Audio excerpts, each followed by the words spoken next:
Alright, I hope all y'all relaxed right now. The Marrow Thieves-Chapter, Rogarou Comes Hunting, page 146. We were on day 8 since Riri, keeping a steady pace with early mornings and late nights, when we were jerked to a stop by Mig. He stood stock still for a minute, head tilted towards his right shoulder so that his good ear was raised to the tree line. Off the trail now. Now, he chopped the air with his arm, directing us to scatter left into the trees. We jumped, clearing the taller grasses and crashing into the low-hanging branches with our loaded bags and stacked shoulders. Tree and Ziguan each had an arm under Minerva's so that she almost floated into the bush, still hanging her head as she had been for the past week. Mig stayed on the trail until we were all off and then slipped in beside us, quickly passing us in near complete silence. Then I heard him. Sharp, short blasts of fetid breath pushed through a metal cylinder through the scruff of a combed-down mustache. There were 2 of them, about a half a mile away. Fucking recruiters, Ziguan said in a loud whisper, and we gained speed and agility at the threat on our heels, jumping a narrow gorge and crossing a clover-filled clearing like gazelles with pack sacks. Meg turned to the right and we followed, tumbling through a dense thicket, coming out on the other side until another low clearing with needles in our hair. We ran until we couldn't hear the whistles anymore, until we zigged and zagged our way to what seemed like an untraceable spot. It was nearing dusk when we finally stopped. Minerva was half asleep in the twins' grip, and Chibo had sweat through his outer sweater by then. Nasty. There, Mig pointed with his chin to a dark smudge, only visible through the trees by a geometric slope against a slash of branch and leaf. It's an old barn. Chiboy, come with me to check it out first. We can crash there. There'll be no fire tonight, so walls would be good. Frenchie, Mig said, take a lookout position there. He pointed at an oak about 15 feet from where the group was huddled. I shrugged off my pack and took a turn at the trunk. By the time I stopped, I was high enough to see over the squatter ponds and over the roof of the barn where Mig and Chiboy were scouting. The sky was navy blue in the east, azure overhead, purple bleeding out to a pink-stained orange in the west. The north was black. That was the direction we were headed. The medicine wheel wearers were down south. The schools were an ever-spread network from the south stretching northward, on our heels like a bushfire. Always north. To what end? Now we'd lost Riri. Now I'd shot a man. Would I even be welcome in the north? I couldn't even protect a little girl. Tears flooded my eyes. I wiped them furiously with my sleeve. I had to keep a sharp eye. Couldn't lose another one of us. Mig's fluttery owl call brought me back down to earth. Rose was waiting for me with my roll. Let's get going. We can't make light tonight, so we need to hurry if we want to get camp settled in the barn. I took my baggage and unfolded Riri's off the top of hers to add to my own. We couldn't ditch his stuff. Not yet, anyway. She rewarded me with a smile that showed a missing tooth on the left side and a dimple on the right cheek. I would have carried 1,000 pounds for that. The barn was empty. Not even the leftover scent of manure greeted us. At first it seemed all hollow and singular, but by the last fading light of the moonless sky, we caught the outline of a ladder on the far wall. Tree held the base while Ziguan carefully made his way up, testing each rung with his rubber boot before putting weight on it. Then he disappeared into the darkness. There's all soft hay up here. Can we sleep up here? Ziguan tossed down a few handfuls like confetti. It was a loft. We each went up the ladder, one by one, plopping into the soft nest of hay. Fine. We can stay up here tonight. Mig tried to be stern, but he was already fluffing up a nice soft bundle to lie back on. But being cut off from the exit's not a good idea, so it's early to rise tomorrow, before the sun even, so we can put some more ground between us and them. Hey, Mig. It was Wob calling up from below. Minerva won't come up. We leaned over the edge to check it out. Sure enough, Minerva stood far back from the ladder, arms across her chest, handkerchief tight around her fat face. Minerva? She just shook her head, not even looking up at Mig. Minerva, you okay? She nodded, her mouth a thin line. You want us to come down? We all held our breath. Slopper immediately pretended to be asleep, letting out one fake wavering snore. No, she almost shouted it. Stay. We sighed.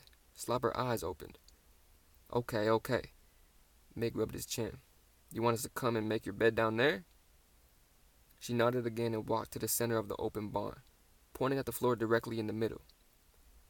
That's not going to be very comfortable, Min, Wob cooed. Her concern was greeted with a grunt and arms refolded over 3 layers of sweater. Minerva had been irrational since Riri's fall.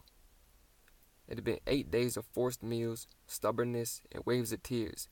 Even getting her into the bush to relieve herself was an operation of patience. All right, then, Meg conceded, swinging his feet over the edge onto the ladder. Let's get you settled. Meg and Wob made Minerva a nice bed that night, using 2 donated sleeping bags from the contented kids in the loft. Meg even had his nighttime smoke down there with her, taking extra long hauls so that she could smudge herself, making shallow cups out of her crepe paper fingers and pulling the smoke over her covered head. I watched for a bit, and at one point she looked up, right at me, and held a single finger to her lips. I was already quiet, so I didn't quite get it, but then again, what was there to get about Minerva? I kept an eye on the 2 elders below, but when Rose accidentally kicked my foot and then left her warm toes against my sole, I lost all sense of anything other than one patch of skin. Eventually, Wob and Mig came up and settled in, and I dozed off to the sounds of genuine sleep from my patchwork family. I was dying. We were dying. That was the only reason for a noise like this. Scream! Sharp metal, angular auditory jabs, cold, dry, biting alarm. I sat up. 7 other heads popped up around me. From close, but there was a chaos singular lights, flashlights bouncing off the trees, shuffling polyester shorts, the squeak of gym sneakers on a wooden floor, and those whistles. I ain't making that noise again. I hung my head over the edge, and for a moment, in the bounce of a flashlight, I saw Minerva's face. Wide awake and without fear. Again she caught my eye and held her finger to her thin lips. Just for a split second, before they curled back into a mischievous smile. Then her face was gone, swallowed by the dark. More lights, rushing figures, 3 of them now, in a shuffle and slide of runners. Mig yanked my face down in the hay. I heard muffled voices as the others were tackled and muzzled in the loft. This is for the good of the nation. You'll see, Granny, one recruiter said. You are doing a great service, man, said another. The world needs you, and of course, you want to do your part for such a great world, said a third. And then they turned their beams to the walls, the ceiling, along the floors and into the corners. Clear, one recruiter said. Clear, said the other. Clear, said the third. Then they dragged out Minerva, who stayed silent, whose smile was the last thing we saw as they turned through the doorway, whom we were sure we would never see again. We listened to the branches break, the dirt get unsettled, the grasses sway, and from somewhere close by, an engine started up and roared off headed south. I felt for Rose, and I pulled her face to me as she sobbed, my own tears caught up in the thick web of her braid. When we finally convinced ourselves to move, to make the day real, the sky was a cerulean blue with a light gauze of striated clouds. Mig swung his foot over. Jesus! He yanked it back. We watched him with our swollen red eyes, anxious and numb at the same time. Damn ladder's gone. He hung his head over. Chi-Boy joined him. I don't see it on the ground. Couldn't have fallen or it'd be right there. They turned and locked eyes, understanding the weight of what had happened, taking in that Minerva had moved the ladder sometime in the night, before the recruiters woke us, understanding that she'd sacrificed herself and allowed us to remain hidden. How long had she known that they were coming? How are we going to get down? Wob's voice was husky with unched tears. She rocked herself back and forth on her heels. Since she no longer had Riri to comfort in these situations, Wob had to face it herself and made her more fragile. Slopper threw himself back on a pile of hay, contentedly stretching his back into the softness. Man, we're stuck. I had an idea. I grabbed a handful of hay beside me and threw it over the edge. Then I grabbed another and another, throwing it off as fast as I could. Rose caught on and started kicking it over. Hey, Slopper complained. Quit tossing all our bedding. Mig clued in and mimicked Rose's kicking, and the others joined in. Slopper sat in the corner, hoarding his own pile of hay until Tree explained to him that we could jump off the loft if we had something below to break our fall.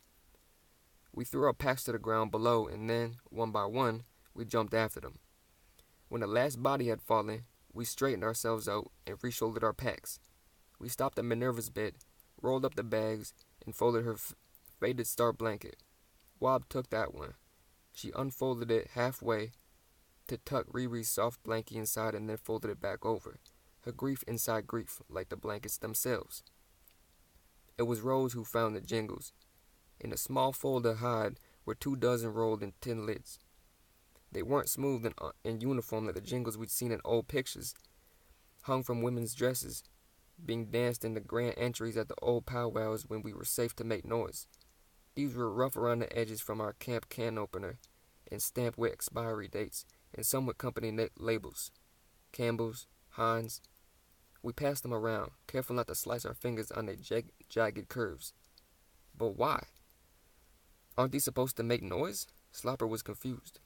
We'd been told over and over that silence was the only way to move out here, the only way to stay alive. It was Cheeboy who answered out of character. Sometimes you risk everything for a life worth living, even if you're not the one that'll be alive to live it. We wrapped them back up in the hide we found them in, and Rose pushed them into her pack, tears streaming down her dusty cheeks. Mig left a pinch of his precious tobacco on the spot and mumbled his own goodbye as we shuffled out into the bright new day. "Well," he said, joining us in our squinty examination of the woods. "North it is." He turned to start to jog back into the cover of bush. My feet wouldn't move. No, I barely recognized my own voice. The others, slowly following Mig, stopped and turned until finally Mig did as well. "What's that, French?" I said no. "I'm not going north." The rest of my little family looked at me with curiosity. Something had changed. Whether it was the second huge loss or the life I'd taken with all speed and vengeance back at the cliff, I wasn't sure. But there was no more north in my heart, and I wasn't sure what I meant to do until I said it out loud. "I'm going after Minerva."